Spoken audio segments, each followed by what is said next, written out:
For those of you who've just joined us, good afternoon once again. My name is Wally Rowder. I'm your host and presenter for this Biz Talk. Our topic today is the M's of business hypocrisy and effective leadership in today's world. I'm not sure if any of you know what the word hypocrisy means, but it's probably something that you practice without knowing that you're doing it. Hypocrisy can be very dangerous. And today we're going to talk why hypocrisy can actually cripple your business. It can cripple not only your business, but it can also cripple your personal life. A lot of us live in the sense of hypocrisy, but we don't know that we're doing it. So today, hopefully, Bikram, you'll become aware of what hypocrisy is from an educational perspective, and hopefully you can counteract it. Hello, Prashant Sharma. Nice to see you again, Mr. Prashant. Hello, John Elgar. Hi, Win Nat Tong. Very good to see you. We still have people joining us. We'll just wait another couple of minutes. Hello, Emmanuel Piccoli. Nice to see you, Mr. Emmanuel. Hello, Tapalo Hope. Nice to see you. I love your hat, Tapalo. I want the same hat, mate.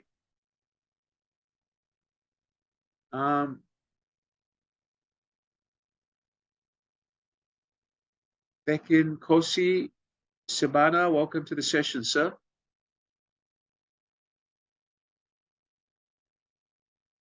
All right, numbers are really moving. We'll just give it maybe 3 minutes and we'll make a start. All right, 3 minutes. Once again, could I remind you all that it's very much important and very imperative that you switch on your video cameras so I can see you, talk to you, and involve you in today's discussion. If your camera is not switched on, you will not be involved in today's discussion and you will not learn anything. This session, if you are paying for it, would cost you hundreds of dollars.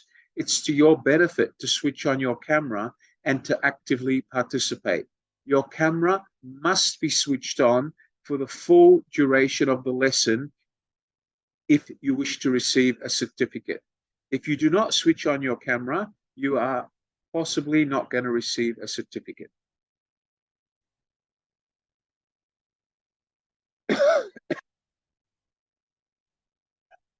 All right. Well, welcome to today's session. What are we talking about today? Today, we're going to address the question of hypocrisy. Does anybody here know what hypocrisy is? Who knows what hypocrisy is? Can you put up your hand? Anybody know the meaning of the word hypocrisy? Don't be shy. I'm a lecturer. I'm a trainer. I'm here to help you. If you don't put up your hand, I can't help you. Hi, Noella. Can you unmute your microphone and talk to me? Good evening, Noella. Good afternoon. Unmute your microphone, Noella. Yes. Hello, sir. Good evening. Tell me, what does hypocrisy mean to you? I think for me, in my own opinion, hypocrisy is like you're not being real with yourself or to others. You're just showing not the real you, even if you just like say something good, but behind other people's back, you're not true.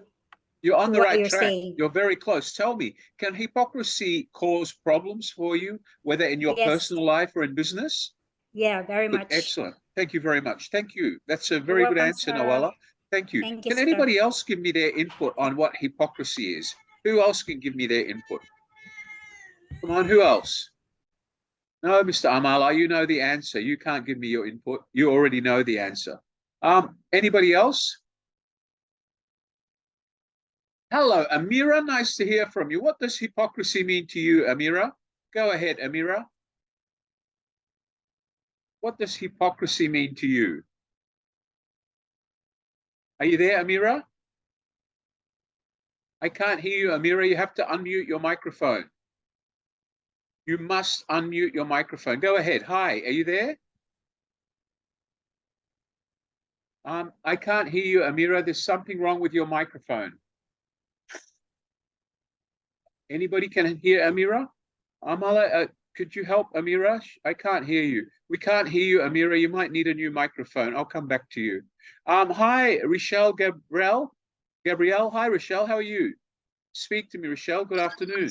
Tell me, what does hypocrisy mean to you? Hi. For me, hypocrisy is like you're so fake. You're not real. You're hiding something. You're Okay. cheating people. You are And making them you believe think that that being hypocritical or practicing hypocrisy can affect your business? yeah. Because Fantastic. the trust of the people around you will not be for a long term. Well, If you in actual fact, there's a lot of hypocritical CEOs in the world that have survived, but it's not because they are hypocritical. It's because the team that they have actually correct their hypocrisy in the eyes of their customer. But hypocrisy can be very dangerous. You're right. Thank you so much for your input. Okay, let's talk to some others. Hi, Mary Lou Della Calzada. Good evening. Welcome to today's session. Talk to me. What do you think hypocrisy means, Mary Lou? Hi, good evening. What does Nice to meet hypocrisy you mean as to well. you? Okay, hypocrisy means it's a hypocrite claiming higher standards, but it's not. Higher standards? Well, Yeah. higher standards are one thing, but hypocrisy is very much about the way people perceive you. And you, Telling the lies, claiming, yeah, telling the lies. okay, very good. Thank you. Thank you for your input. Let's go on. Who else have we got here? Okay, let's talk to someone else. Is your microphone working now? Amira, go ahead. Hi, Amira. I'm sorry, Amira, you have a microphone problem, ma'am. You Yes, need to hello. check. Hi, Amira, nice to hear from you. Tell me, what does hypocrisy mean to you? Uh, hypocrisy is the practice of claiming to have moral standards or beliefs to which one's own behavior does not conform pretense. Okay, that's a good definition. Are you reading that for me from Google or from a dictionary? That's how I define to Google. That is the practice of winning to be Okay, all right. what you I know the Google definition, Amira. I wanted your personal definition. What do you think it is in your own mind? practicing what is not to be truly you. Very good. That's a better than Google definition. Thank you, Amira. In future, please have the confidence to give me your answer, not Google, and I will correct you if you're wrong. All right? I'm a better source than Google. Thank you, Amira. Very nice to hear you. Talk to you soon. Okay, who have we got now? Let's talk to the man in yellow. He looks very young today, Mr. Omar Boulay. Hi, how are you, Omar? Can you unmute your microphone? Tell me, what does hypocrisy mean to you, sir? Hi, according to me, hypocrisy is lying and not being honest. Dishonesty and lying. You're on a good track, mate. You're on a very good track. Do you practice hypocrisy to your family or to your customers? No, we don't really. Good man. Excellent. Very good. Nice to talk to you, Omar. I love your yellow t-shirt. I'll talk to you again soon, mate. Thank you so much. Welcome to today's session. Okay, let's talk to one of the beautiful ladies now. And then we'll go to Mr. Fung Chui, who's joined us again. Welcome back, Mr. Fung Chui. Hello, Reina Dijodi. Good evening, ma'am. Welcome to the session. I love your pink t-shirt. It's my daughter's favorite color. Unmute your microphone and tell me, what do you think hypocrisy means? Hello, good afternoon. For me, hypocrisy is the situation in which you agree on something in which deep inside you didn't. Somewhat like that, like pretension. Very good, very good, very good, very good example. Most young ladies, when they go out to find a boyfriend and the boyfriend says to you, can you dance? You shake your head and say yes, but true down, you've never danced in your life. I mean, I did that with my first girlfriend and she found me out after the second week. But you are right, Reina, your definition is very good. Thank you, Reina. You look absolutely stunning today. Thank you. I'll talk to you again shortly. Okay, let's go to, oh my God, everybody wants to talk to me. What's happening, Mr. Amala? Why? All right, let's talk to Mr. Feng Chui. Good evening, sir. How are you today, Mr. Feng Chui? I'm doing fine. Good. What does hypocrisy mean to you, my dear student? Yeah, it is pushing forward an image that is not true of yourself. Very good. Not true of yourself. You Yes. got the words right from the gospel, not true to yourself. Thank you very much. Thank you, Feng Chui. I'll talk to you again shortly. Does anybody else want to answer before I go on? So when we talk about being hypocrites, all right, Mary Lou's back. Yes, Mary Lou. How do you define hypocrisy? Go ahead, Mary Lou. Pretending. Hypocrisy is more pretending. All right, now let me ask you a question, Mary Lou. When you Yeah. were younger and used to go out looking for a boyfriend, did you Mm-hmm. practice hypocrisy? Actually, no, I don't have. I actually, no. All right. Because I Can don't I have ask you? boyfriend. All right. Are you married? Are What? you married, Mary Lou? No, I'm still single. You're still single. Nice to see. Yeah. All right. But remember, Mary Lou, hypocrisy can apply to anything, whether it's in business, whether it's with your employer, or whether it's in a relationship. So I'm only asking you to try to help you. Yeah. Very I good. think it's depend on the situation. Yes, absolutely. Yes, I agree with you. And Yeah. shortly, I'm going to describe different Sometimes, yeah, situations. actually, I do that sometimes, and my customer, the clients, I need to make a white lies. Well, that's not sounding So good, they Mary Lou. can- I hope you don't do that too often, because if they find you out, you'll have no customers. So let's talk about that as we go through the class. All right. Good on you, Mary Lou. I'll talk to you shortly. All right. Thank you so much. All right. I can talk to one more, and then I have to start my class.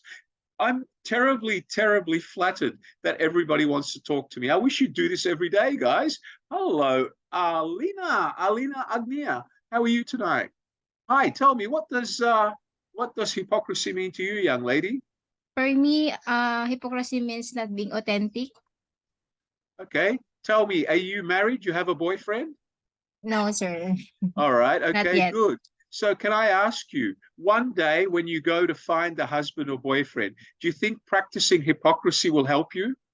Not really. Very It will good. not be. I'm only using a hypothetical question. Okay, very good. You're on the right words, Alina, and hopefully by the end of today, you will be able to know how to identify hypocrisy with anybody that you deal with. Thank you for your answer, and it's great to see you here. Thank you, ma'am. All right, let's go on. Who have I got here? Somebody put their hand down. Mr. Richard, why did you put your hand down, Richard? Are you trying to be hypocritical today, or you don't want to talk to me, you're just pretending? Unmute your microphone, Richard. That's the true definition of hypocrisy. Go ahead, Richard. How can I help you? Yeah, I was just listening. You said you will choose one more, so I just raised down my hand. No, Richard. I'm always here for my students. Mr. Amala will tell you that because I keep him working overtime because I Okay, take sir. all my students. For adding that hypocrisy is a person who is be hiding him or herself in the mask, behind the mask. That's true. Absolutely true. You're right. You're on the right track. Tell me, do you practice hypocrisy in business or in your personal life? Being true to anyone, sir. I don't practice that. I Good want to man. be frank. Excellent. At least you're being honest. Thank you so much. I'll talk to you shortly, Richard. Thank you, sir. Yeah. All right, ladies and gentlemen. So we've all heard about hypocrisy. And if I put it in a standard definition or simple academic definition, hypocrisy is when you pretend to be someone or something that you're not. Hypocrisy is when you put over an image that is not really you. Hypocrisy is when you accuse people of doing something and telling them that it's no good for them when you in real life do it yourself. Do you all understand that? So if you lead by example, the people below you will lead by example. But if you tell people to lead by example and you push instead of pull, then the people will believe that you're a cynical hypocrite or you don't know how to lead. And that's where a lot of companies fail. All right. Does everybody know GE, General Electric? Who knows GE, General Electric? Has everybody heard of GE? Yes or no? General Electric is one of America's most famous backyard companies. GE was a very small electrical appliance company that started in the United States hundreds, years ago, 50, 60 years ago, probably. I'm not sure when it started, but when it started, it was the backbone of American manufacturing. Now, many years ago, they had a CEO who was a hypocrite. He wasn't able to lead GE with a passion for its people. He did not acknowledge his most valuable asset, his people. He was very focused on producing profitability for General Electric, which he did. But in the process of getting profitability, he lost the respect of his people. And because of his hypocrisy, the board actually asked him to step down and found a new CEO. All right. So if you know anything about GE, all right, or if you've read anything about the former CEO of GE and why he failed, he didn't fail because he couldn't make money. He failed because his leadership style was built on his own sense of hypocrisy. You all understand that, everyone? Yes or no? Sure? I'll give you a typical example of hypocrisy. How many of you go to a restaurant once a month? How many of you go to a restaurant? Put up your hands. Come on, put up your hands. How many of you go to a restaurant? Hands up. My God, only 5 of you. 5 out of 200 people go to a restaurant. Do you believe that, Amala? I don't. I think they're all being hypocritical. They're practicing hypocrisy on us. They're not telling us the truth. All right. So you go to restaurants and the restaurant always tells you, hey, our food is great. It's cooked fresh. We're the best. Come to us, right? And then you order the fried rice, Ton Shui, and the fried rice comes to your table and it's dry, it's yellow, it tastes like they reheated the rice from yesterday. It's got this dirty smell to it. And the restaurant says, oh, sir, what's wrong with our fried rice? And Tun Shui is very shy. He'll pay for the fried rice. He won't finish it. He'll walk out, but he won't come back. Why? Because the restaurant thinks that people are stupid. The restaurant's perception of customers is that they don't know what good quality food is. And that is why most restaurants fail, because they're hypocrites. Do you understand that, everyone? Yes or no? Yes or no? Why does everybody go to McDonald's? Because McDonald's French fries have been the same quality French fries for the last 33 years. There's no hypocrisy at McDonald's because all the potatoes come from a certain brand of potato. They're all processed the same way. They're all cooked at the same temperature. They're all salted exactly the same amount of salt as the previous batch. So there's no room for hypocrisy. But for many other people that don't work for multinational brands, there is hypocrisy. But the problem is a lot of people don't realize that they're practicing hypocrisy. They're not prepared to admit it. And when you don't admit it, you're burying yourself in the coffin of hypocrites. You're going into this deep down coffin that there's no way out of, because hypocrisy will eventually result in failure. There's no option about it. All right. Now, if we look at Steve Jobs, does anybody think Steve Jobs was a hypocrite? He wasn't. Steve Jobs was the total opposite of a hypocrite. He believed in nothing but the absolute truth and the fact. Steve Jobs was the brain that brought Apple to where it is today. For without Steve Jobs, Apple would have gone out of business probably 25 years ago. Because Steve Jobs believed in 2 things. When you employ people employ people to work for you, and you choose the best people available, do not tell them how to do the job. Because if you say, I'm paying you a high salary because of your expertise, then I tell you how to do the job, then you're a hypocrite. If you employ people and pay them a top salary, you tell them what their key performance indicators are and tell them what you want them to achieve. And then you let them do that for you, which is the job's philosophy. But unfortunately, too many leaders in today's world do not understand that what they're doing is hypocrisy. Do you understand that, everyone? Yes or no? Are you sure? Okay, let me ask you, girls, how many of you work in an office? Put your hand up if you work in an office. All right. How many times you walk into an office and one of the male staff says to you, oh, you're looking beautiful today? All right. How many times do you think they're talking because they mean it? And how many times are they being hypocrites? Because the true reality is every day when you go to the office, girls, it's still you. You haven't changed anything. The only thing that changed is the color of the dress or the makeup you're wearing. So why is it today you're beautiful, but yesterday you weren't? You understand what I mean by hypocrisy, everyone? Yes or no? All right?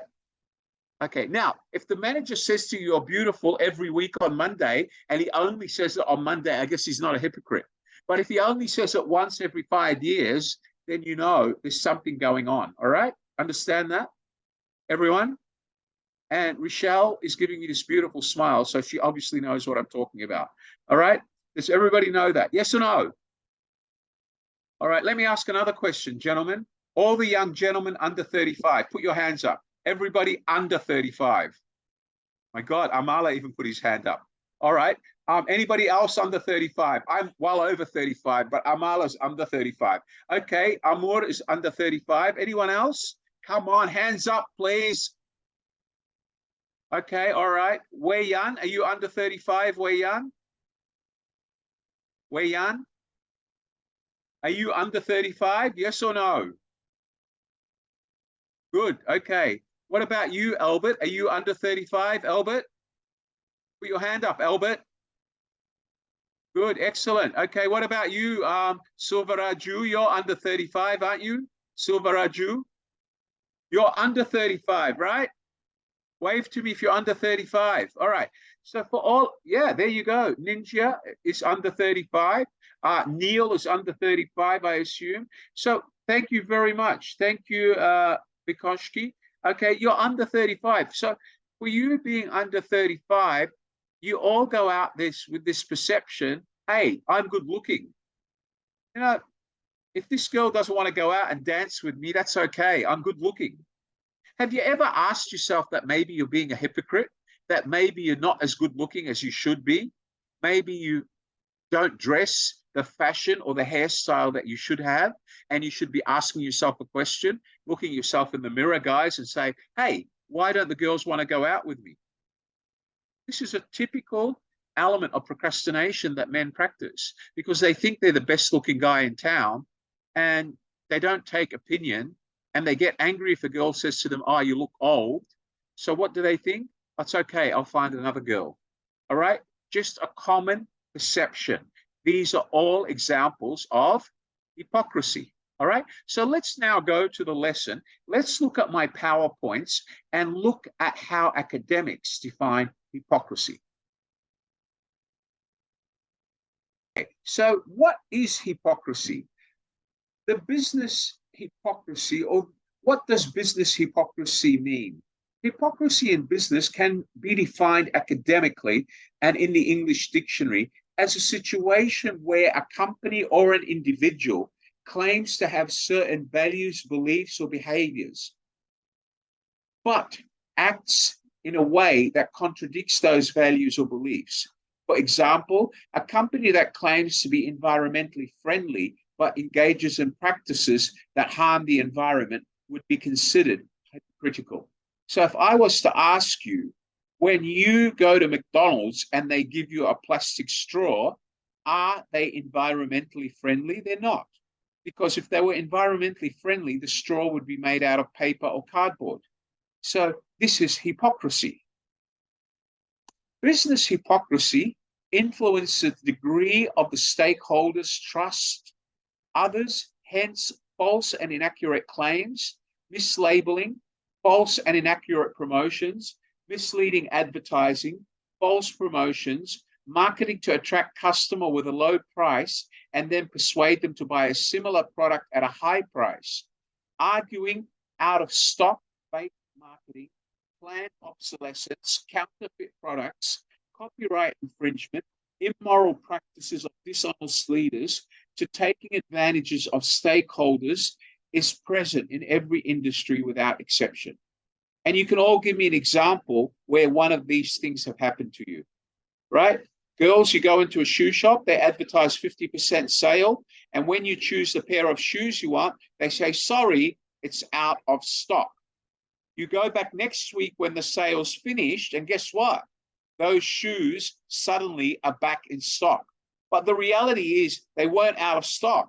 They didn't want to sell them at the reduced price because they only have 5 pairs left. and the shoes are very popular. Do you all understand what I mean by hypocrisy? Would you wave your hands to me, please? If you understand what hypocrisy is, wave your hands to me, please. Very good. Excellent. All right, give me a moment, please. Let me just get my screen organized. All right, so everybody now understands what I mean by the word hypocrisy in basic terminology. So hypocrisy, ladies and gentlemen, is something that is practiced, unfortunately, in many industries and many companies around the world. And sadly, a lot of these companies don't know that they're practicing hypocrisy. They don't realize it. And the other thing is they don't want to admit it because they're afraid that if they admit it, they might actually be unable to actually change. So they rather live in denial. Let's define hypocrisy in simple English, and you should all take a picture of this so you remember it every day when you wake up. Hypocrisy is the practice of claiming to possess certain beliefs, certain knowledge, certain values, certain feelings. But when you actually live life, you behave with the total opposite. You don't behave what you preach. You preach it to others, but you don't practice it yourself. It involves presenting a false appearance of virtue or goodness while concealing real character traits or inclinations. Essentially, it's saying one thing but doing another. Examples: preaching environmentalism while wasting resources, publicly denouncing corruption while accepting bribes. All right, does everybody understand what we mean by that? Yes or no? All right, Imelda Marcos had nearly 2,000 pairs of shoes. Former President Marcos was a multimillionaire. If you look at the souvenirs that they removed from his palace and how much money he had, there's no way he could have accumulated that unless he was a hypocrite. Because as far as the people of the Philippines were concerned, they looked up to him. He was their leader. He was an honest, down-to-earth man. But behind the scenes, what was he? He wasn't that. Look at the former Prime Minister of Malaysia, who's now in prison for 15 years. He portrayed himself as a down-to-earth, honest, law-abiding person. And now he's serving 15 years for, dishonesty, corruption, and money that was stolen from the Malaysian government or the people of Malaysia. All of these are examples of hypocrisy. All of these are examples of hypocrisy. Self-deception is the first element of hypocrisy. What do we mean by self-deception, Jade? Nice to see you again, Jade. Okay, self-deception is a process of denying or rationalizing away the relevance or significance or the importance of opposing evidence and logical argument. Self-deception involves convincing oneself of a truth so that one does not reveal any self-knowledge of the deception. So how do people practice self-deception? How do they do it? They keep telling themselves that this is right, even though it's wrong, and eventually they become so deceived by it that they believe themselves. But in reality, it's wrong. That's like the guys that say to themselves, I'm good looking. If that girl doesn't want to go out with me, tough luck, I'll find another. They live in a sense of self-deception because in reality, they don't look in the mirror and say, well, what do I do to make myself look better so a girl would want to go out with me? And this happens every day in your work life. You go to work every day, you get your low salary every month, but you live in a world of hypocrisy. How often do you ask yourself, why is it that I'm not getting a promotion? Why is it that I'm not getting a bonus? Why is it that I can't become a supervisor? The reality is that maybe you think you're good, but in reality, you're not good and you've got a lot to learn. That's a sense of hypocrisy. It's a sense of self-deception. Because if you keep telling yourself you're good and you're not good, you're never going to improve. Am I right or wrong, Marie Laranja? Marie Laranja's yawning. She's probably not had lunch yet, right? Okay, all right. Does everybody understand what I'm talking about? Rowena? Good. Mr. Amala, do you understand what I mean by self-deception, sir? Good on you, Amala. Okay, so does everybody understand this? All right, what are examples of self-deception?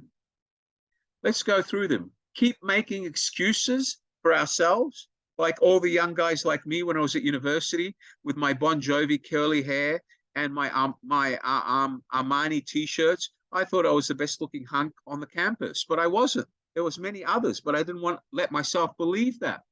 Number two, cannot accept responsibility for things. We always blame our mother, father, brother, sister, or girlfriend. I'm sure everybody in this room has done that. Okay? Keep blaming others for our mistakes.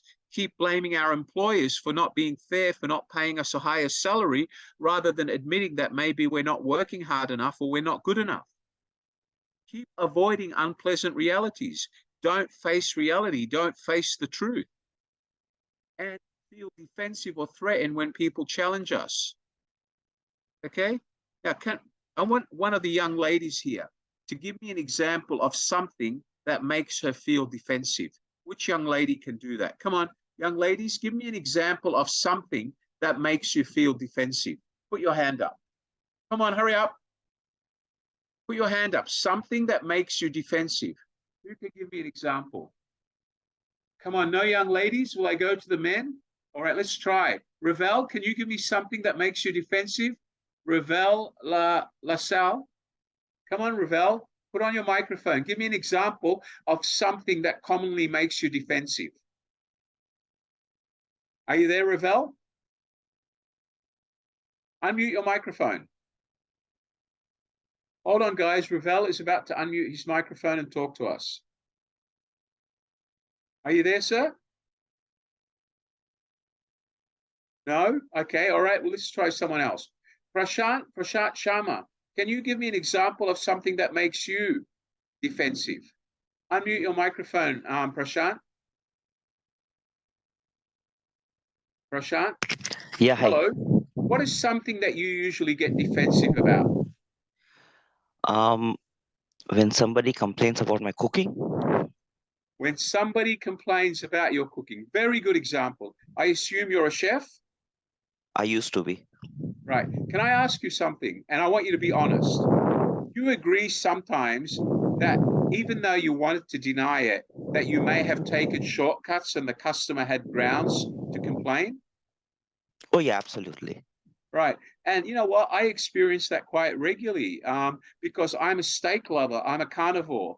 And every time I go to a steakhouse and I order blue and I get medium rare, or I order medium rare and I get well done, they become defensive. And they say, but we cooked what you asked, right? Yes. And what usually happens by this level of defensiveness, it's a sign of hypocrisy. And it may be okay for you, but what do you think it does to the customer, Sharma? What do you think it does to the customer? It's a poor customer satisfaction, and the customer will not come back again. Plus, Very good. Very good. He will give Very a bad feedback to his friends. So yeah. You are exactly right, Sharma. Do you still have a restaurant, Sharma? Are you still cooking? No, I am right now. I work in New Zealand. I am assistant manager in a vineyard. Assistant manager in a vineyard. Yes. Wonderful. One day when I come to New Zealand, I'll contact you. You can show me around your vineyard. I'm a true amateur vineyard, and I love drinking New Zealand wine. Hopefully one day I get to meet you in person. Yeah, our wine brand is Oyster Bay. Nice to hear that. All right, I'll talk to you soon, Prashant. Okay, guys. Thank you. So, can anybody else give me an example of somebody who practices being defensive? Go ahead, Jennifer. What's your example, Jennifer? Yes, good afternoon, Sir Wally. Yes, can you speak up so I can hear you? Speak up. Yes, Sir Wally. Give me an Good example. day. Yes, for me, I'm defensive or being offended if I'm being asked about, there's a couple of things like my age or my weight or even my work. So, right. Yeah, and what else? I get offensive and defensive. And what else? also, they ask about how much do I actually earn a month. Then, of course, that actually makes me, I feel offended All right, and can I ask you a defensive question, offense. Jennifer? Have you ever gone home and Yes. looked at the mirror and asked yourself that maybe the boss is trying to tell you something, that maybe you should not get defensive and maybe you should try to change? Well, it actually depends upon the situation that I'm currently on. All right.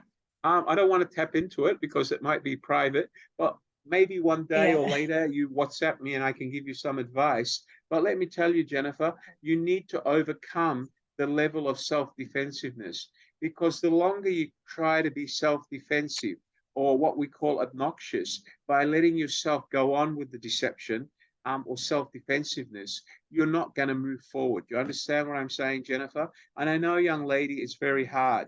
And it's maybe something you want my advice on one-to-one rather than in front of the whole class. But I commend you for having the braveness to share it. Thank you so much, Jennifer. Everybody give Jennifer a big hand, everyone, please. Okay, and give Sharma a big hand as well, please. Okay, great, excellent. Thank you, Jennifer. I'll talk to you again shortly. All right, so being defensive about something is okay, but you need to learn from it and change. It cannot be a habit that you practice day in, day out, because you'll go to your grave being defensive, and that will not serve you anything during your life. And let's be a reality, guys. Let's go back to reality. We're all going to end up back where we came from, whether it's now or in 120 years. It's going to happen. Do you all understand that? Yes or no? That's a reality. It's not a self-deception. All right, let's talk to Rochelle. Rochelle, what did you want to share? Go ahead, Rochelle. Yes, Rochelle. I always feel offended and defensive when my boyfriend is telling me that I have no emotional self-control, in anger management. I don't have like that. Okay, well, let me tell you something, Rochelle. That's a very good example. And please don't take me wrong. so But maybe you should listen to your boyfriend. Maybe he's telling you the truth. Have you ever considered that? I envy him because of his good composure and self-control in any level. Rochelle, can I ask you a question?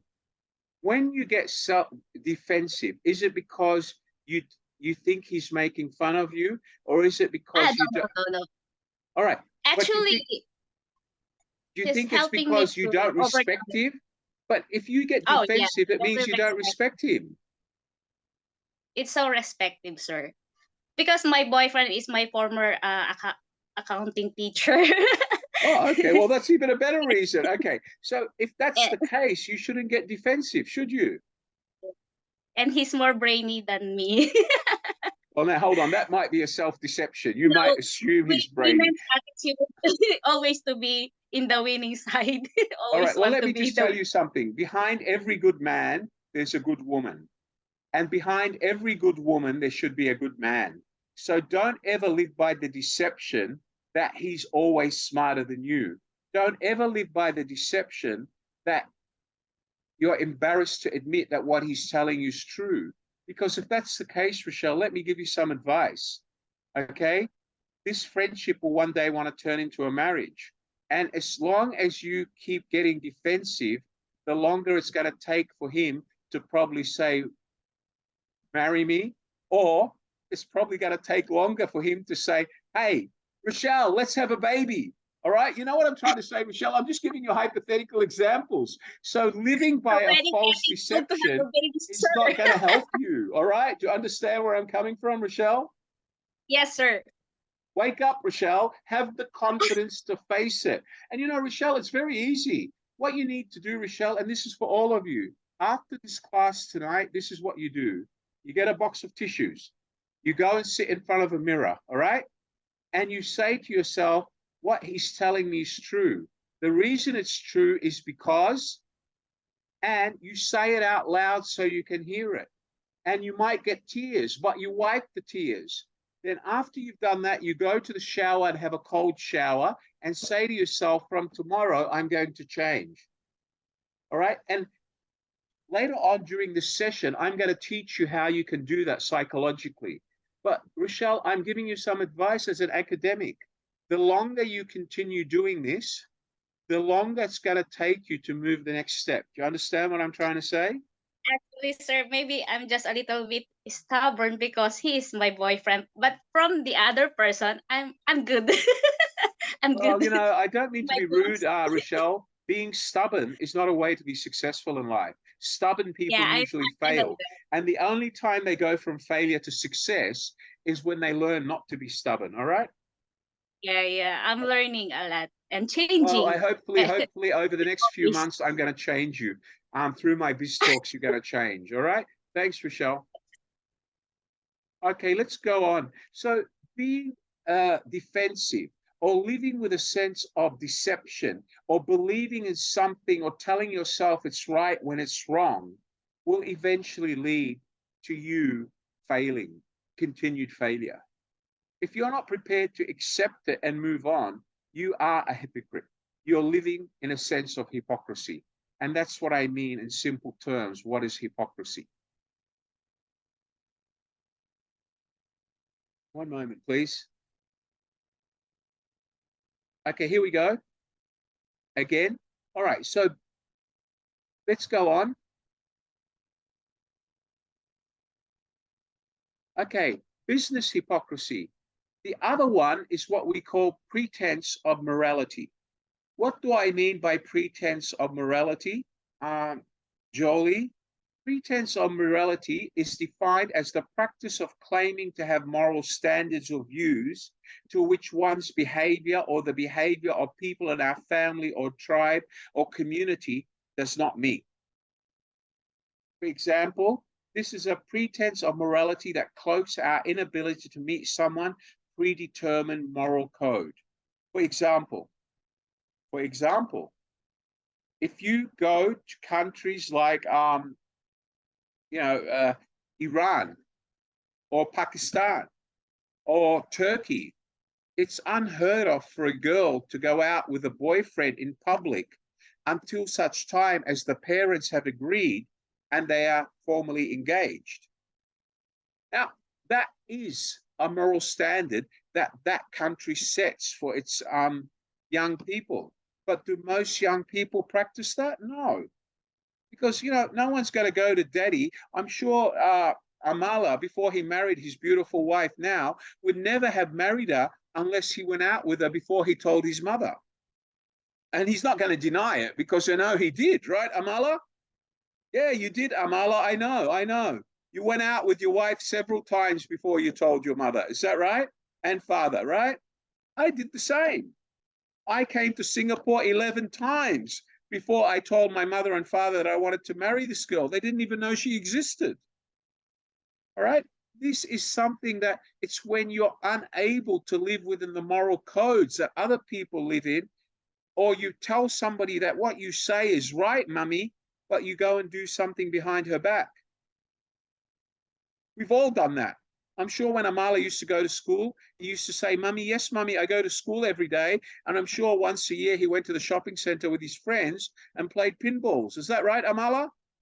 Yeah, I know, Amala. Me and you, I'm worse than you, Amala. I used to do it once a week.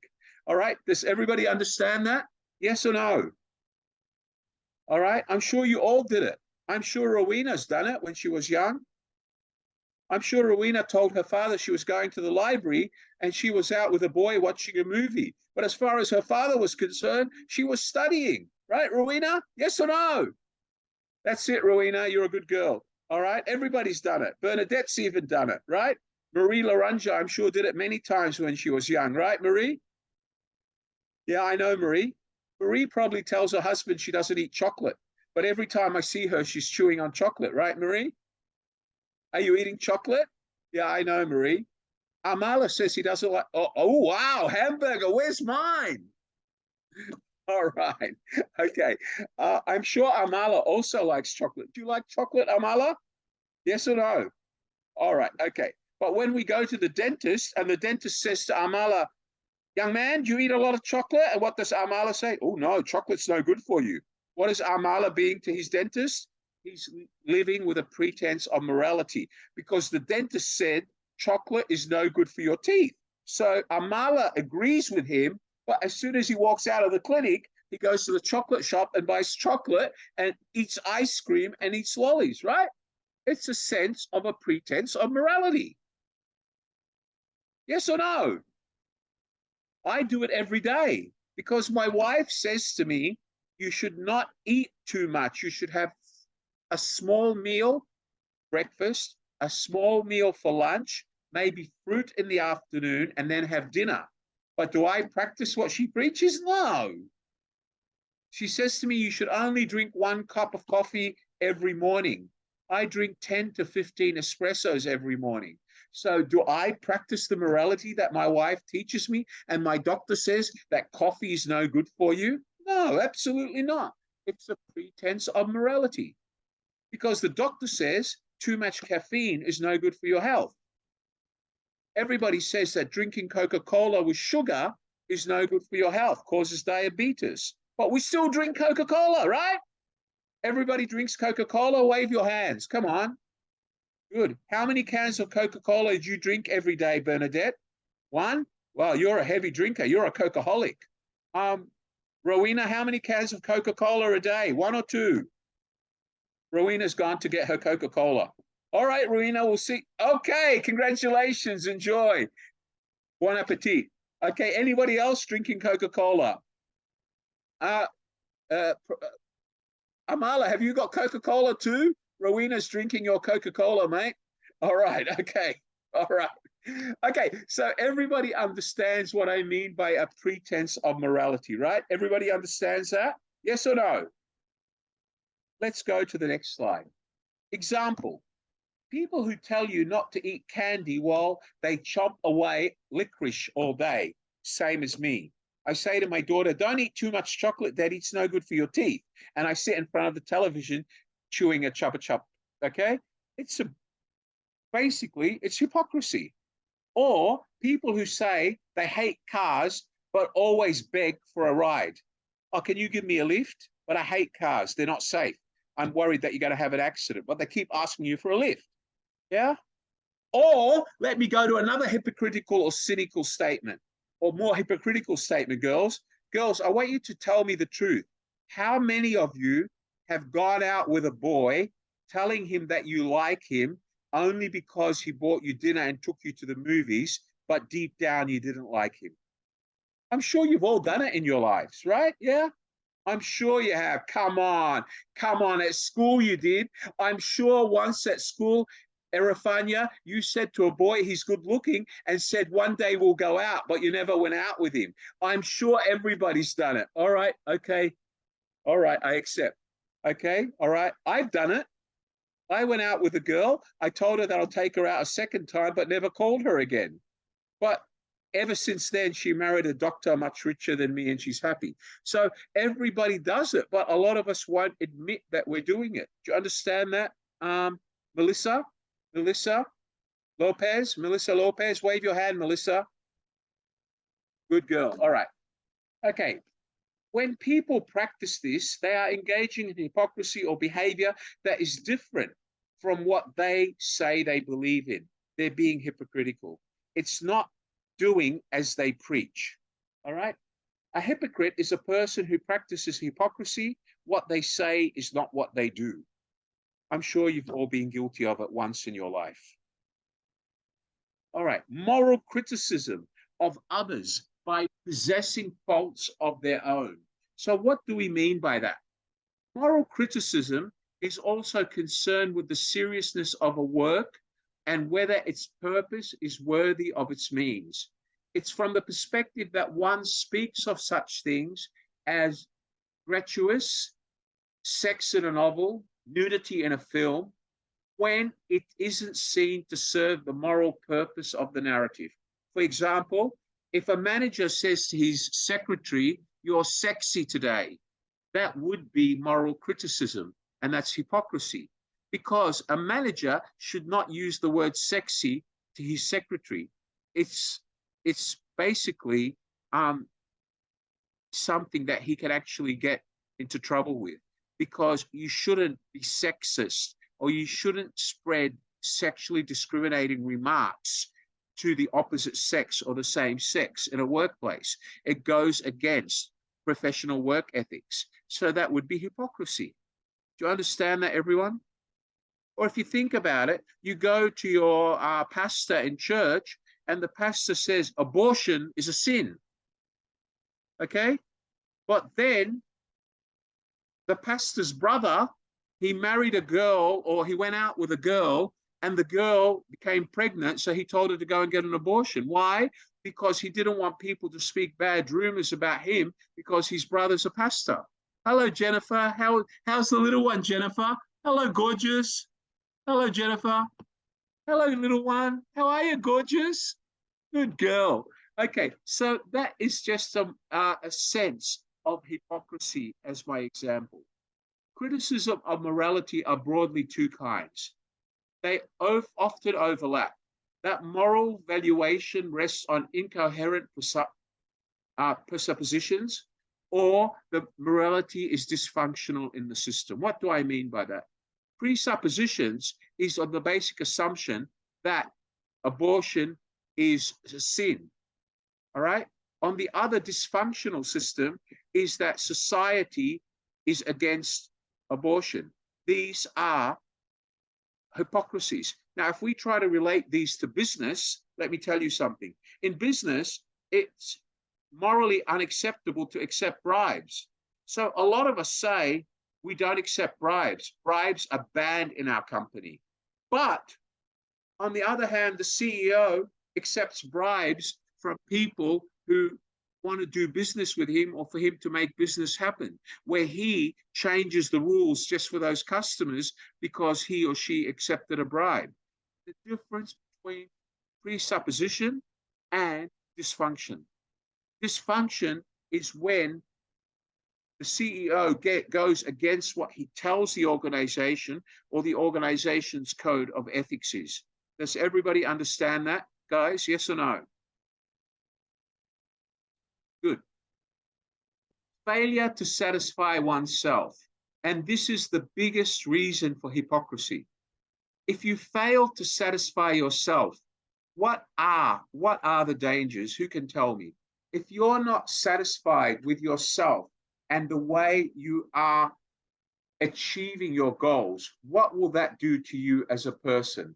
It has a very, very, very serious impact on your thinking. Can anybody tell me what that does? What does it do to your self-esteem? Who can tell me? A feng shui, what will it do to your self-esteem, sir? Can you share an example with us? Go ahead, a feng shui. Your self-esteem. What do you think it will do? Will it raise your self-esteem or will it lower your self-esteem? Yeah, it will lower my self-esteem. Okay, and what will the lower self-esteem have or impact on your daily business or daily life? Do you think it would have an impact? It will definitely do, because it might not permit one to be outward in approaching customers. Yes. Very good. Thank you, Feng Shui. Very much appreciated. Does anybody else want to share with me? What are the ramifications of low self-esteem? Can anyone tell me? What are the ramifications? Yes, Amira. Go ahead, Amira. Can you open your microphone? I think the impact is our thinking or Or what? What are the consequences of low self-esteem? I can't hear you, Amira. You really need to buy another microphone. The wire you have is from China. You need to buy a German wire or another wire. Go ahead. What are the ramifications of low self-esteem? Some of the impact is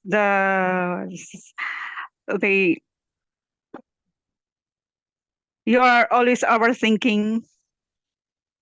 You're thinking too hard. You're overthinking. You're trying to please others. Okay. Thank you, Amira. Very good. I still think you need to buy a new microphone wire, Amira. Maybe this week you shop for a better one. Okay.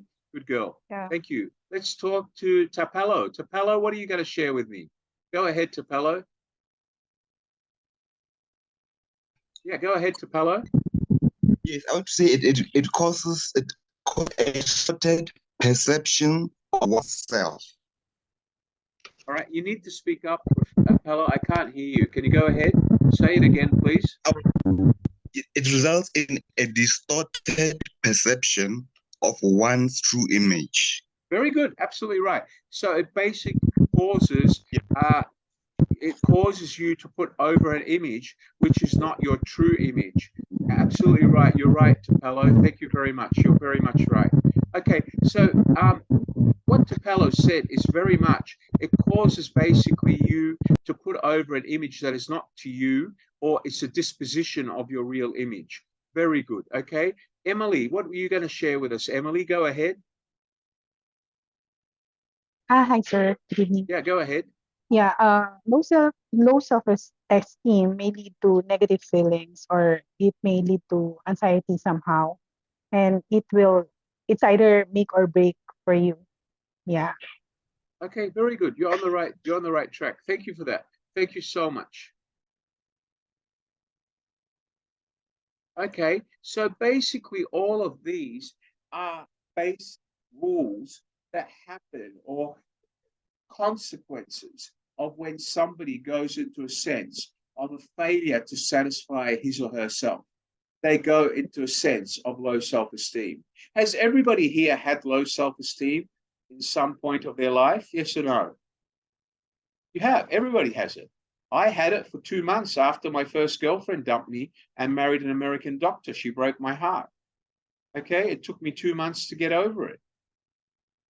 All right, so everybody goes through low self-esteem.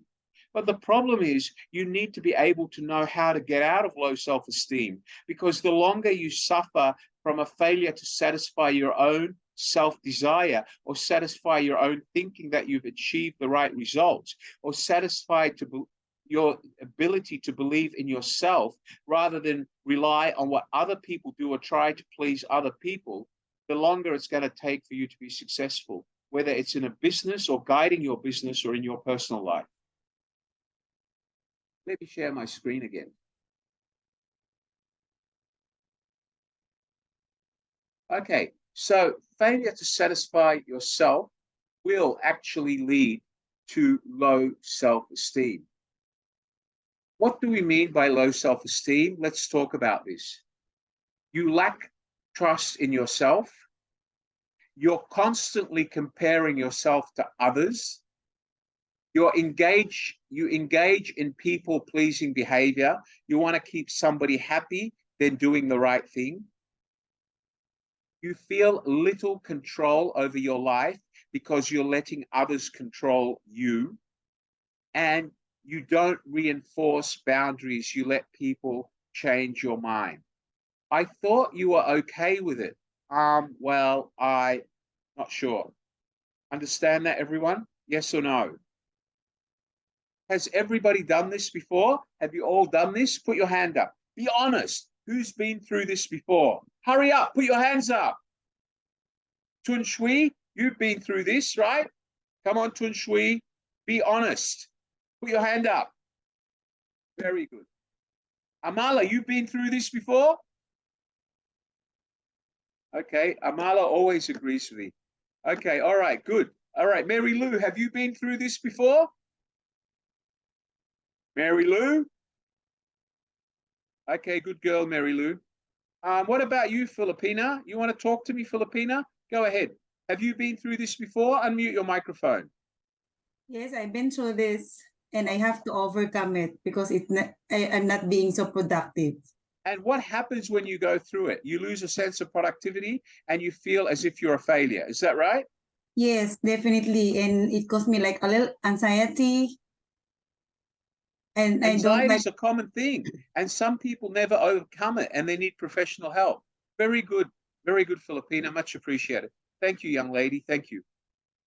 All right, let's go on.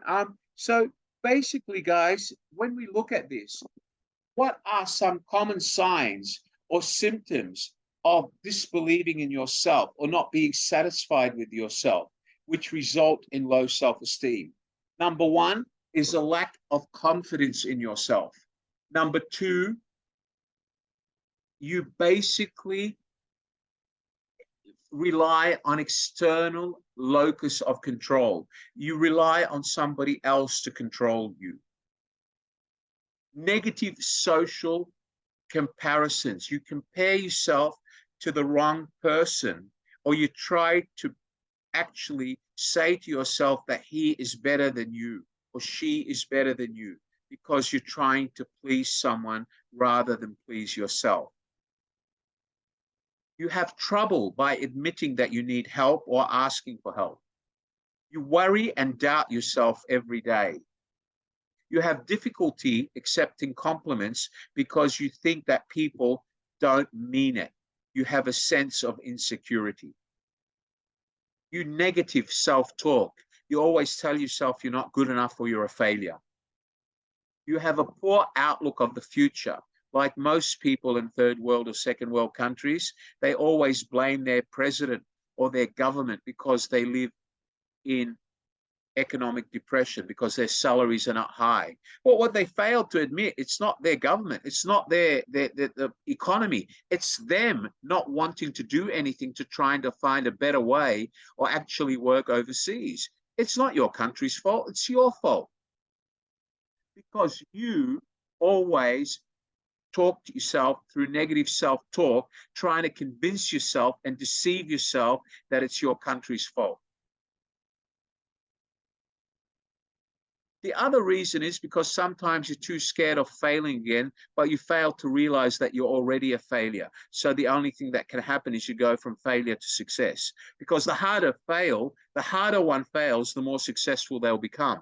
But if you're not prepared to accept failure, then you're never going to change. You'll always be a failure. Lack of boundaries. You don't know when to stop disbelieving in yourself. You don't know when to stop and say to yourself, I need to change. And being a people pleaser.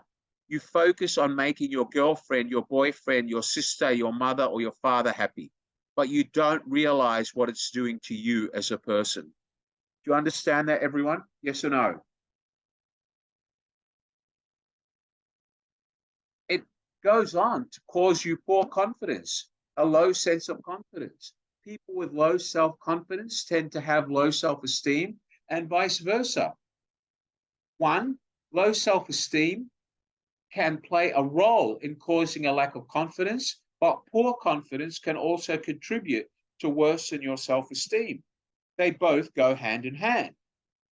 Being confident in yourself and believing in yourself allows you to know that you can make decisions without doubting yourself, and that you can put a step forward to become successful. But if you continuously doubt yourself and you lack confidence, you'll only go backwards and keep failing, and your failure will grow. Finding ways to gain confidence in yourself and your abilities can be helpful. Acquiring, learning new skills, and taking the advice of not doing things to please others. Try on your own and try to please yourself by practicing till you get it right. This may even help reduce feelings of anxiousness, as research connects a lack of confidence with higher anxiety levels, especially when under stress, as some of you just said. When you have low self-esteem, your stress level goes up. The other issue is worry and self-doubt. Very simple definition.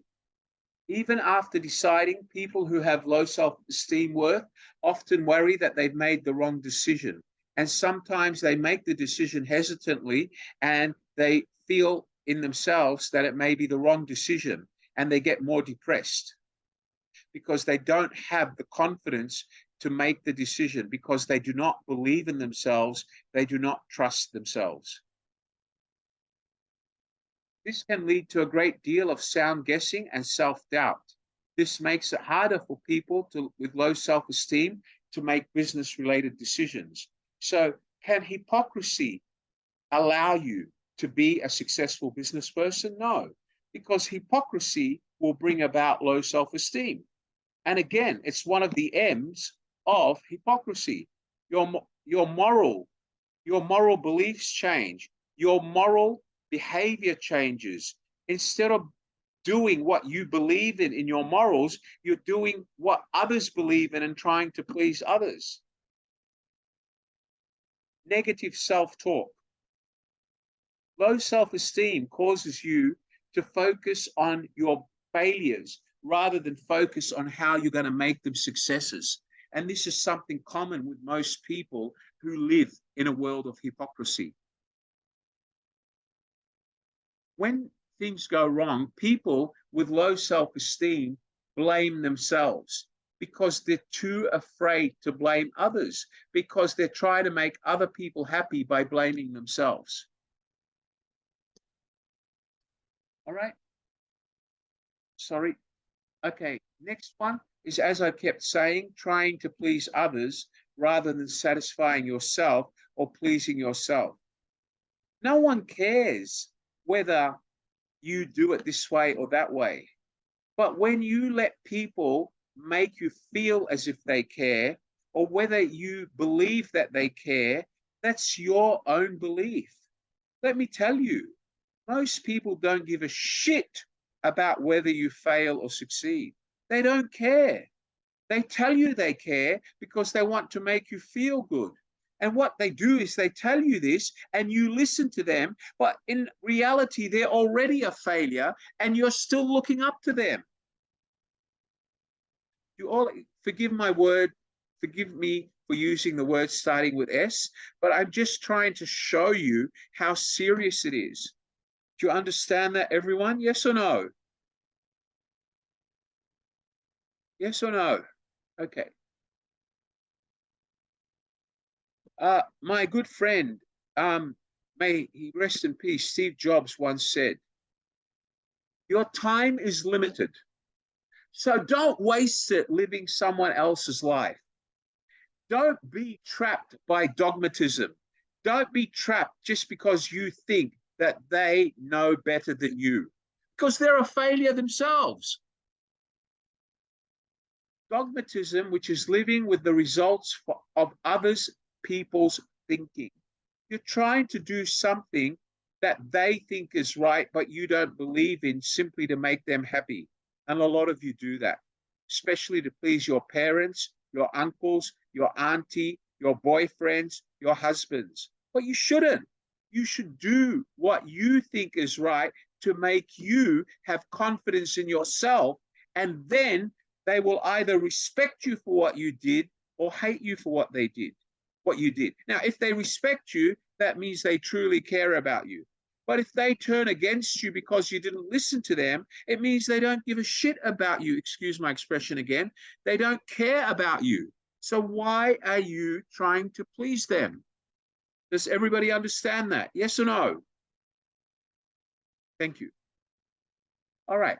And most important, have the courage to follow your heart and intuition. Both your heart and intuition somehow already know that you truly want to become. Everything else is secondary. Okay? I dreamt of becoming successful. I dreamt of earning high salary. But I couldn't do it living with my father when I was 18. I ran away from home. I used to clean toilets at McDonald's through university to get my first job, which paid me a salary of 12,000 Australian dollars a month. Is that because I listened to other people? If I listened to my father, I'd still be living in Melbourne, probably earning $3,000 a month and being stingy like him and not enjoying my life. Do you understand where I'm coming from, guys? Yes or no? Good. How to quit people pleasing. What do you do to stop pleasing people and rather build trust in yourself? 1, I don't answer calls after 10 p.m. Doesn't matter who it is. I don't care if it's your boyfriend. I don't care if it's your boss. I don't care if it's your mother. I don't care if it's your father. I don't care if it's your grandmother. You say that after 10 p.m., it's my peace time. I don't answer calls. First practice. Number 2, help when you want to do so. Don't help or don't sacrifice your life for others just because it's your uncle, auntie. All right? Don't do it just because you're afraid that if you don't do what they want, they're going to give you a hard time. Remember, what is your most important goal for you? It's you. Who's number one? You. Everybody say it. I'm number one. Everyone, say it. Very good. Excellent. Amala, say it. I'm number one. Very good, mate. All right, good. Always think before you say yes. Don't be a yes person. Yes, people fail. Practice positive self-talk. What did I tell you 4 or 5 biz talks ago? What should you do every night? Look at the mirror. Practice self-talk. Ask yourself, what did I do right? What did I do wrong? How am I going to correct it and do it better tomorrow? Self-talk. This is one of the most critical tools in you overcoming low esteem. Okay? And remember, start small and slowly do this every day. Do not just try to change overnight. All right? Do it slowly. Start saying to yourself, I'm going to stop trying to please my uncle. I'm going to stop trying to please my boyfriend who always makes me pay for his dinner. I'm going to stop trying to please my boss who always tells me to work 5 hours overtime unpaid every day because one day he's going to give me a promotion. All right, do you understand that, everyone? Don't work in a world that you are trying to self-please someone else. All right? You're trying to please somebody else and not yourself. Focus on doing what you need to do to raise your self-esteem and for you to start believing in yourself and say to yourself, I'm so proud I got the job done, even though I worked 4 hours overtime. You understand that, guys? Marie Laranja, you're yawning. Do you understand that? All right. So can you imagine what would happen to a small business if Marie Laranja was a hypocrite? Would her business survive? No. What would happen to Bernadette's restaurant if she was a hypocrite, if she had a restaurant? Would it survive? No. What would happen to Noella if she had a multi-million-dollar company and told all her managers, don't you ever accept bribes, I'll fire you. But then one day, Neola was on every news channel in her country that she had accepted millions of dollars of bribes. What is she going to do to the brand or the company she worked for? It's gone, right? It's deteriorated. All right. So remember, there is an impact to hypocrisy, not only to you as an individual, but also to your business. And the damage it can cause is greater to a small business where you've invested your savings to start the business than it is for a multinational corporation who's using shareholders' money. All right? Because at the end, the shareholders don't know. And by the time they catch you, you go to jail. The shareholders have to sit back and cry how they lost so much money. All right? It's much harder when it's a small business and it's your own money. Let's talk about, we all learned in a previous biz talk that for every business to be successful, there is 5 stages, right? Yes or no? Those stages are existence, survival, success, takeoff, and resource maturity. Now, can I ask you, can we be hypocrites in existence? No, because if we're hypocrites in existence, that will come with us to survival. And if we try to practice hypocrisy in survival and keep losing customers, we will never get to the level of success. Does everybody understand that? And if we get to success without hypocrisy and become greedy because we're trying to please somebody else, then we become hypocritical or we practice hypocrisy, we're never going to get to take off or resource maturity. Because what we've done by bringing hypocrisy in that stage 3 success, it can actually cause or bring about the failure of you being able to move forward. Do you understand that, everyone? Yes or no? Do you understand what I'm saying, Winnie? Winnie Tran? Wave to me, Winnie.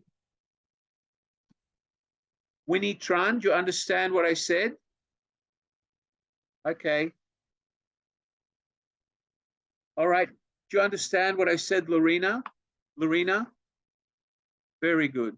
Stella Maris, do you understand what I said? Very good. Bill Crum, have you learned anything today, Bikram, so far? Yes or no? Very good. Neil Jackson, have you learned anything today, sir? Raise your hand for me, Neil, if you can. I would appreciate it. Thank you, Neil. All right. What about you, Rosie? Have you learned anything today? Very good. Okay, let's go on. The stages of small business growth, you all know. We've learned this at a previous BizTalk, right? All right. So success stage is once the company is economically healthy and generating average or better profits to ensure success. The company can stay at this stage indefinitely. So if you practice hypocrisy at this stage, you will fail. Sorry.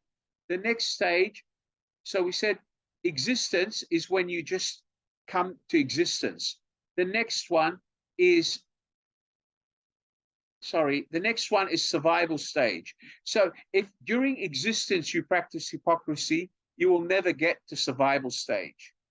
And if you practice hypocrisy during survival stage, you will never get to success stage. Success stage is when your company is economically healthy and is generating better than average profits, right? But if we talk about survival, you're just making enough money to stay in business, but you get greedy. You decide to become hypocritic. You decide to run your business with hypocrisy and mislead customers and not practice what you preach. Then the danger is that you'll never go through the success stage. All right?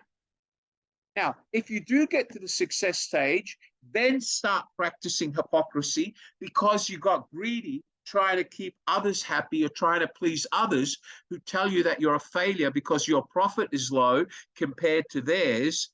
Then the chances are you will never go from success to takeoff stage.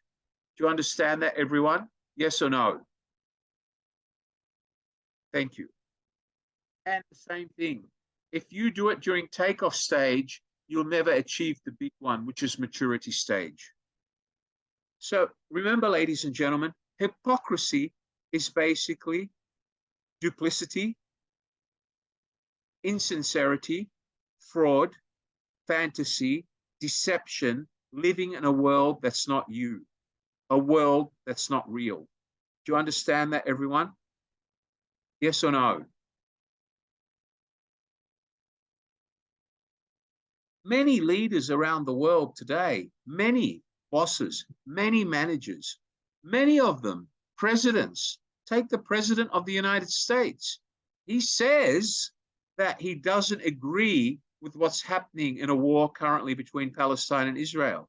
However, he's seen shaking hands with the current serving Prime Minister of Israel. Now, is that hypocrisy or not? I don't know. For me, it's hypocrisy because if you don't agree with what somebody's doing, why would you shake hands and hug them around in public? What are you telling the world? That you don't practice what you preach? Do we all understand that? Yes or no? How many of you have children? Does anybody here have children? Can you put your hands up if you have children? Who has children? Okay, here we go. All right, let's start with one at a time, okay? Let's go to Epifania. Tell me, how many children do you have? I can't hear you. Your microphone is dead, ma'am. Hello, sir. Yeah. How many children do you have? I do have one son. How old is your son? He is now 17 years old. And what is something that you keep telling him he shouldn't do, but you always do? Actually, whatever I do that I think it is good for him, I'm just telling him. No, no. I So want you to answer my question. There must be something that you tell him not to do, but you do. What is it?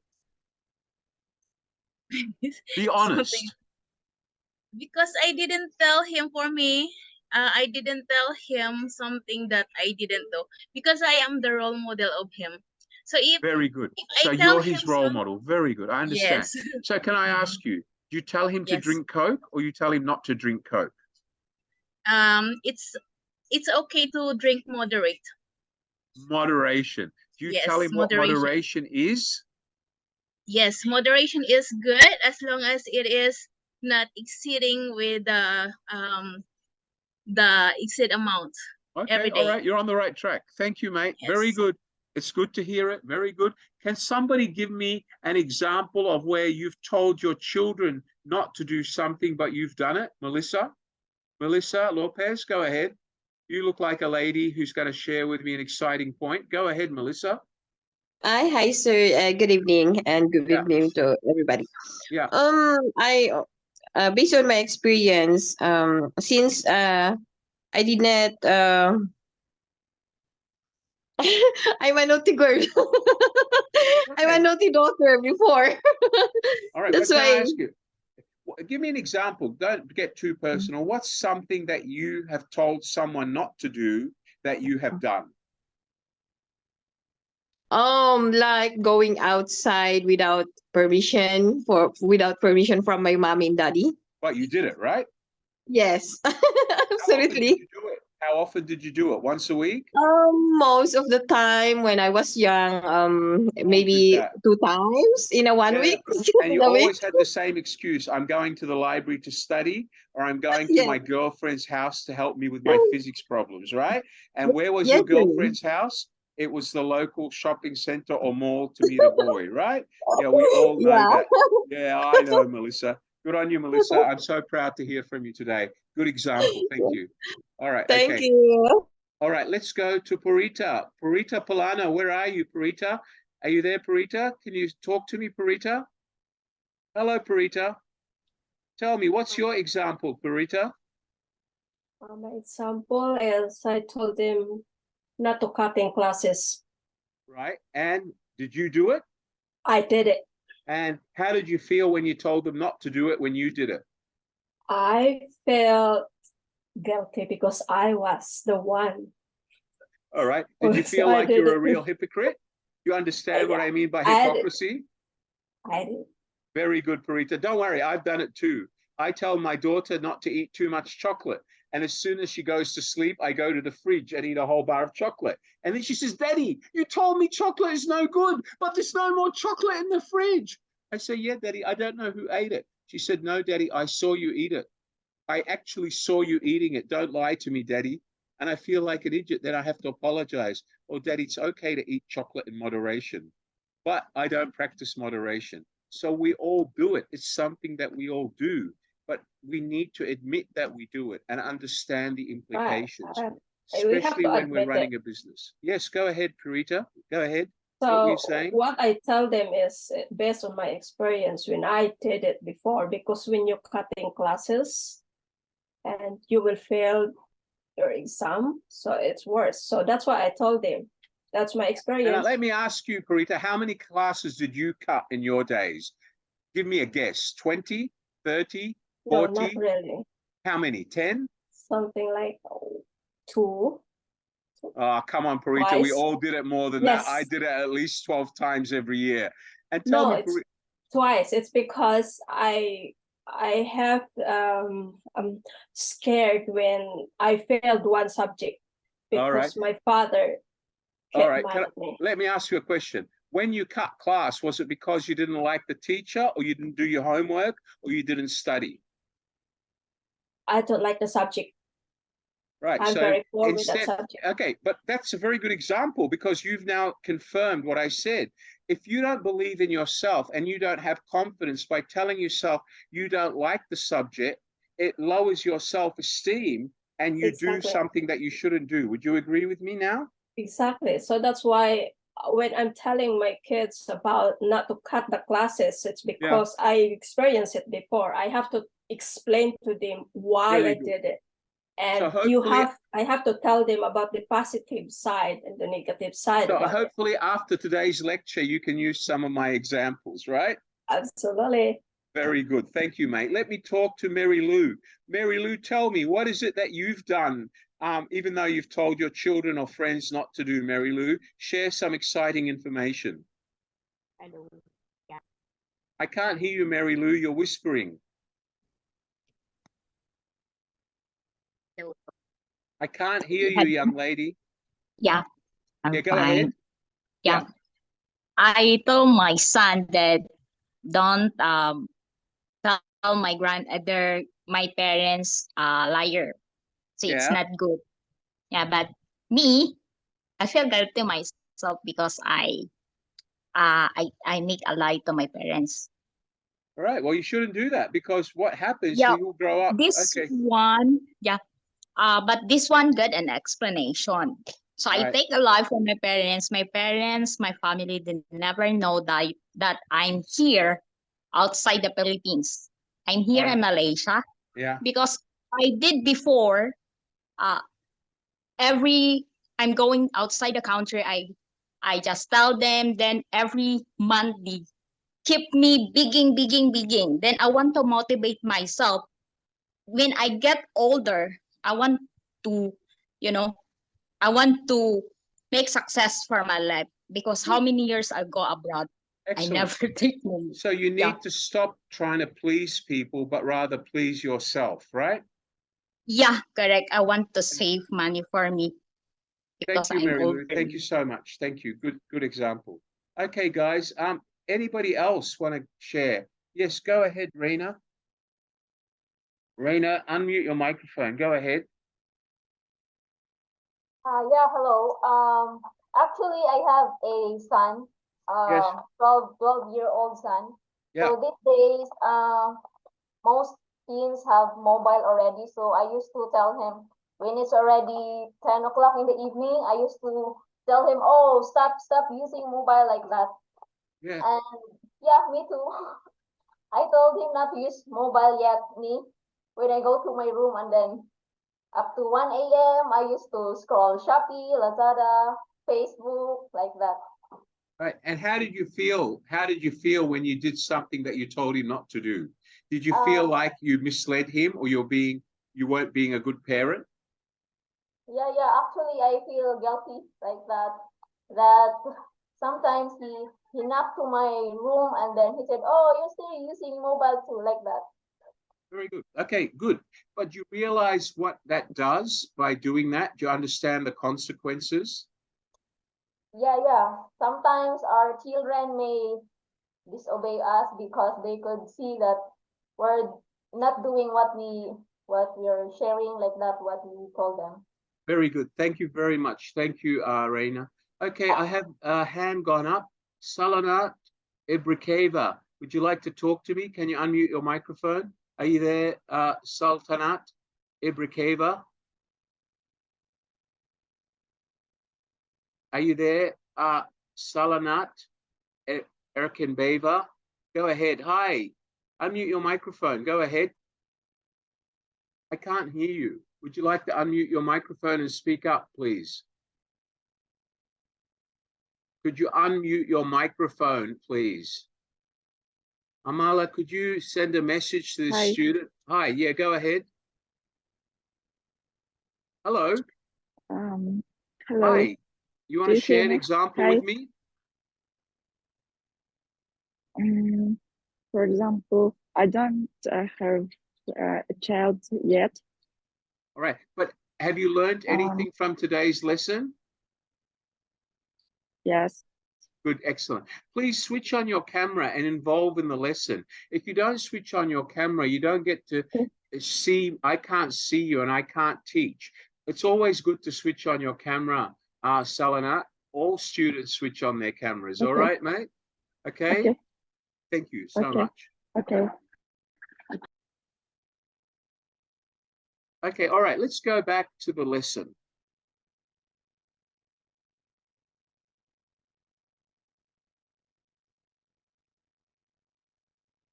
All right. So basically, many leaders inadvertently behave in hypocritical way when they take a do as I say, not as I do. All right. Do as I say, that means they say something, but they do it differently. But real leaders, Steve Jobs and the like, always used to say, do as I do, not do as I say. You understand that, everyone? Do as I say is what a manager does. A manager pushes, people run.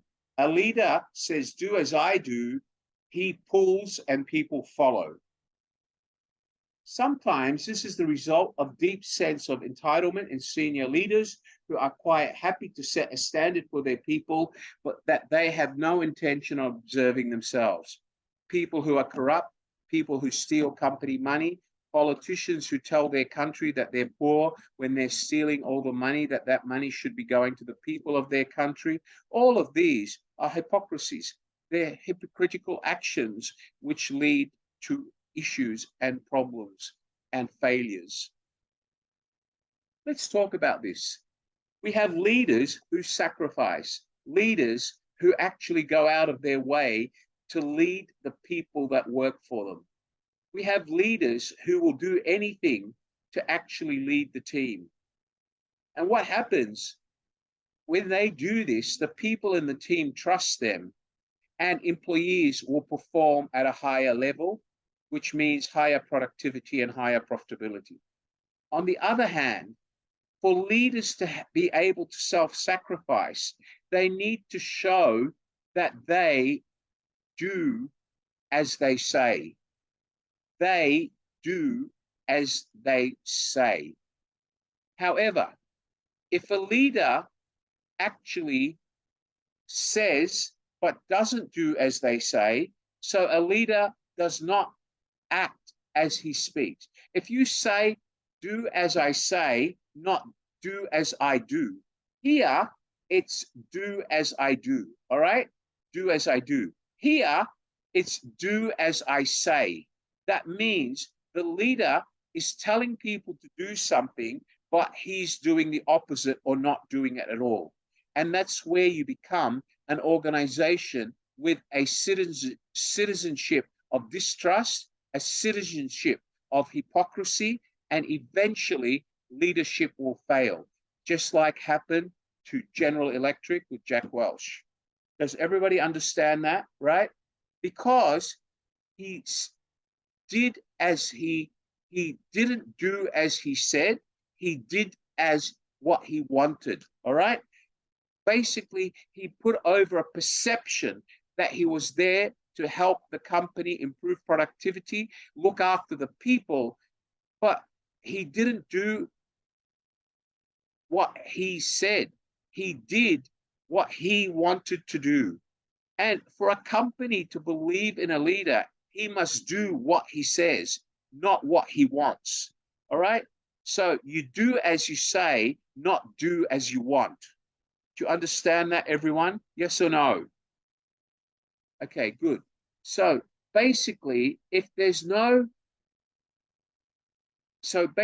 we're saying, if there's no hypocrisy, this is the line, okay? No hypocrisy. This one here, okay? A leader is authentic. He is genuine. He leads by example. He does as he says. He doesn't do the opposite what he says. So he puts his words into action.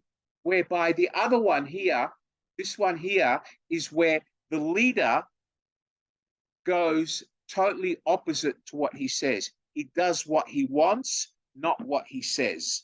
Does everybody understand that? Yes or no? Wave your hands, please.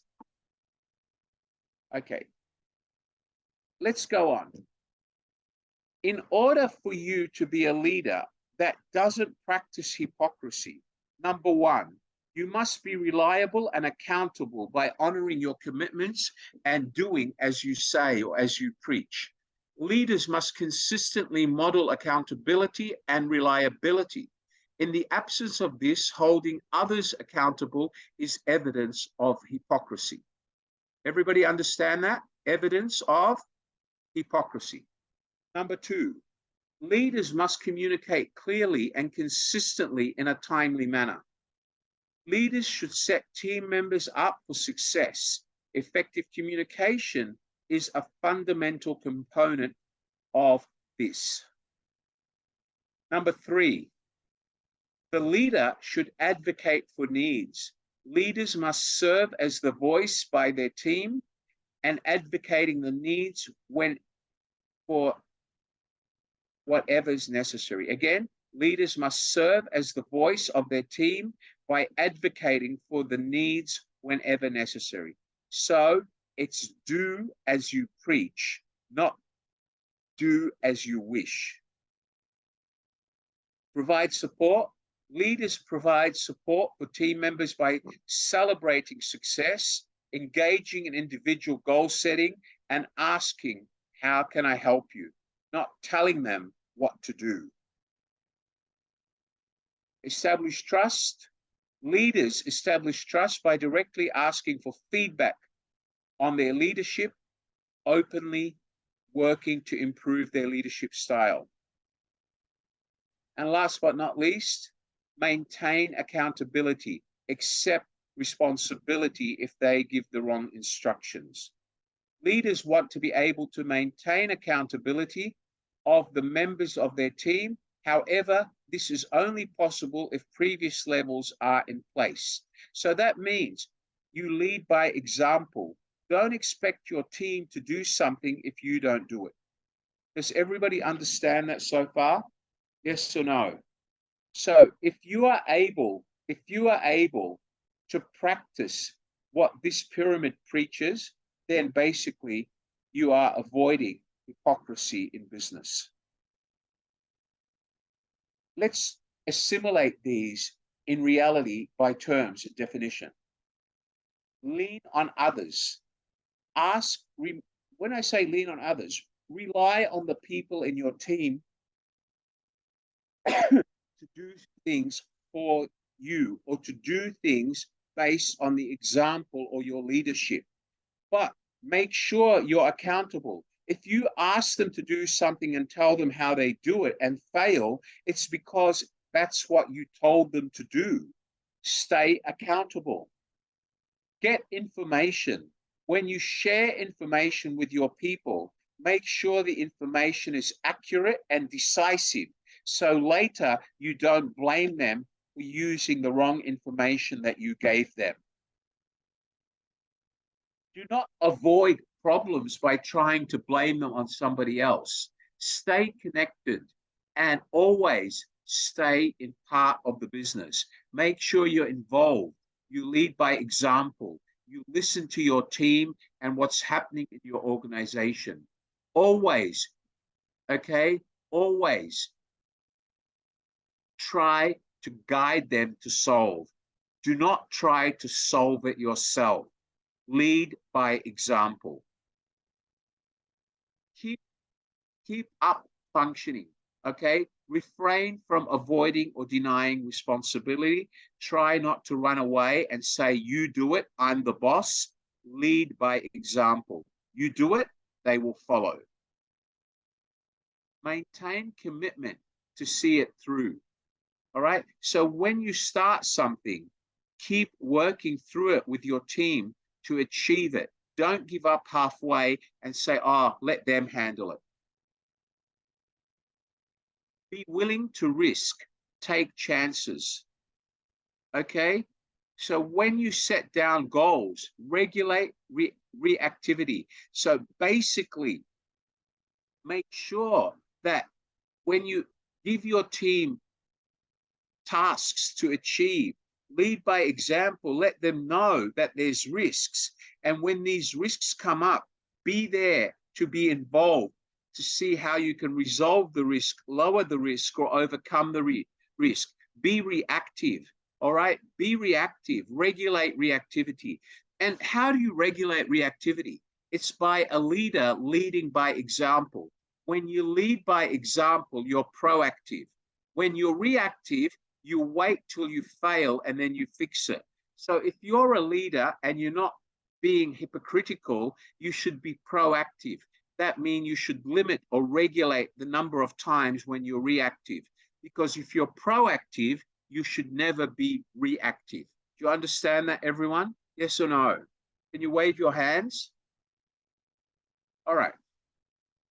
Work at being objective, okay? Be honest and honor perversity, okay? Honor perversity. When people show you their commitment, honor their perversity, all right? Appreciate loneliness. Do not cut people off for wanting to work alone. Do not cut people off just because they're the janitor or cleaner. Treat everybody as equal so they feel like they're part of the team under your leadership. Always stay in the triangle. So do not get triangled out. Stay within the triangle. What do I mean by stay within the triangle? People have to respect you. People have to believe in you. People have to see that you do as you say, not say one thing and do something else. If you say one thing but do something else, you're outside the triangle. You need to stay within the triangle. Does everybody understand that? Yes or no? Okay, good. All right, so does anybody want to ask me any questions? Let's talk about what we just learned. Does everybody understand what I mean by saying stay in the triangle? Yes or no? Put your hand up if you don't understand. All right, put your hand up if you understand. Wave to me if you understand. All right, good. Do you understand what I just said, Ninja? Yes or no, Ninja? Do you understand, Ninja? Can you wave your hand? Thank you. All right. Nanita, do you understand what I just said, Nanita? Thank you. All right. Mirasol, do you understand what I just explained, Mirasol? Very good. All right, let's go on. Let's see who else is here. Okay, Jocelyn, did you understand what I just explained, Jocelyn, about being triangled out of the whole organizational structure? Yes or no? Do you understand? I assume she understands. You understand that, Jocelyn? Okay, good. Thank you. All right. Ruel, do you understand it, Ruel? Thank you. All right. What about you, Alati, Francine? Do you understand what I just explained? Okay. All right. Where is some of the other students? Okay. Guys, why have I got like 30 cameras switched off? Joyce, Kayento, Emily, you all switch off your cameras. You know, you need to wake up and start switching on your cameras. And some people really practice hypocrisy when they say they want to learn and never switch on their cameras. If you want to learn and you're serious and focused on learning, you really need to switch on your camera and stop living in denial and being shy. You are students. You're here to learn. And most of you are not working. It's a Saturday. So stop living in a world of hypocrisy and denial. When you attend a class, when you attend BizTalk, be professional. Switch on your camera so I can talk to you, so you can learn from me. I'm doing this to help you because I care about you. You understand that, everyone? Can you all put up your electronic hand or wave your hand to me, please? Do you understand what I just said, Winnie Tan? Winnie Tan, do you understand? You know, if you're here and you want to get a certificate, your camera must be switched on. But if you're being hypocrite by just switching on your registration, then going and playing in the kitchen or watching TV, you're not learning anything. You're just deceiving yourself. And the certificate if you get it, will be worthless.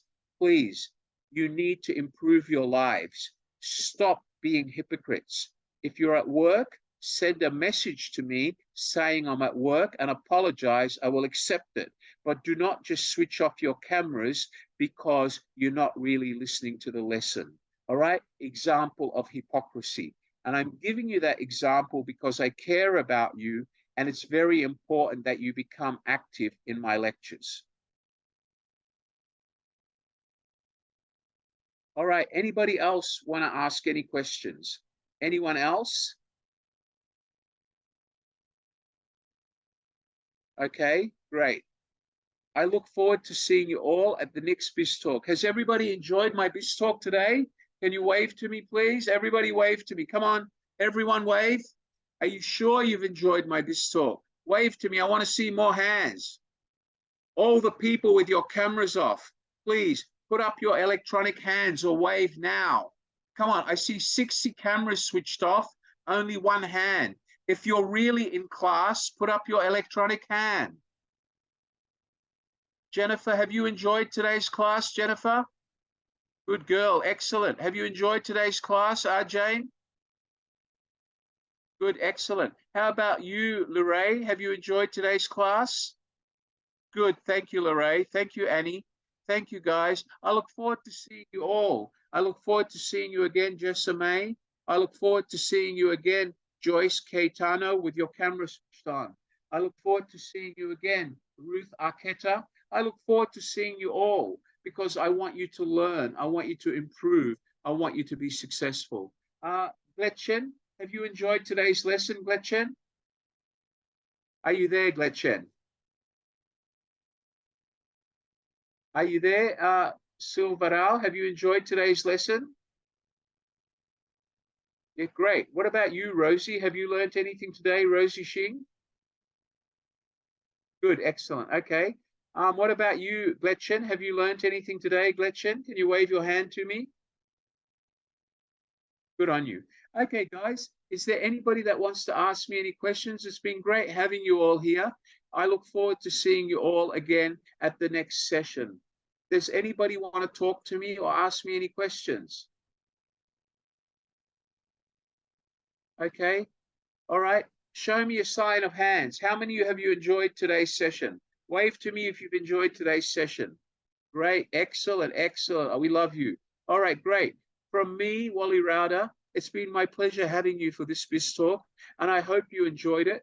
The next Biz Talk will be going back to more academic subject about how to run your business from a financial perspective. All right, so that will be at the next Biz Talk